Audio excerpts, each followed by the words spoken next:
जो डलहौजी न कर पाया वो ये हुक्काम कर देंगे, कमीशन दो तो हिंदुस्तान को नीलाम कर देंगे। केंद्र की भाजपा सरकार ने देश के एयरपोर्ट बेचे, LIC बेची, बैंक बेच दिए, एयर इंडिया और रेलवे का निजीकरण करने पे उतारू है और अब उसकी नजर देश के अर्थव्यवस्था की रीढ़ यानी कृषि क्षेत्र पर है, जो तकरीबन आधे हिंदुस्तान को रोजगार देती है। भाजपा द्वारा धोखे से पास करवाया गया कृषि कानून पूरी तरह से किसान विरोधी है। केंद्रीय ग्रामीण विकास तथा पंचायती राज मंत्री नरेंद्र सिंह तोमर का कहना है, नए कृषि कानून के आने के बाद किसान अपनी मर्जी का मालिक होगा। वह देश के किसी भी कोने में जाकर अपनी फसल बेच सकेगा, जबकि वास्तविकता इसके बिल्कुल विपरीत है। भारत के 86% छोटे किसान एक जिले से दूसरे जिले में नहीं जा पाते, तो उनके किसी दूसरे राज्य में जाने का सवाल ही नहीं उठता। भाजपा का लाया यह कानून पूरी तरह से बाजार और बड़े पूंजीपतियों के लिए बना है, ना कि गरीब किसानों के लिए।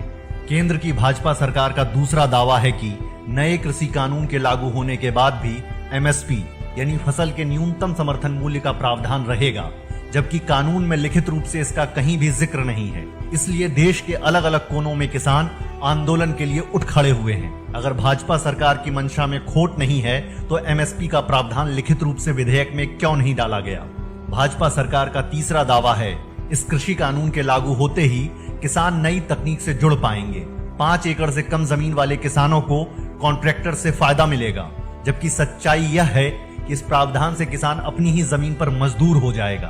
पुरानी फिल्मों के सीन की तरह ठेका सिस्टम शुरू हो जाएगा।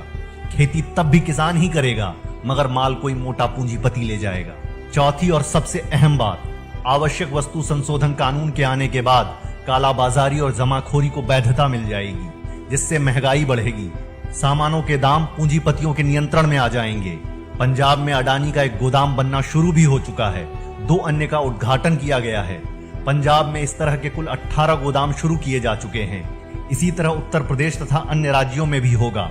इस काले कृषि कानून के आने के बाद अनाज जैसे जीवनदायी सामानों को कोई भी कहीं भी कितनी भी मात्रा में इकट्ठा कर सकेगा और जब बाजार में उसकी कमी हो जाएगी तब अपने मनचाहे दाम पर बेचेगा।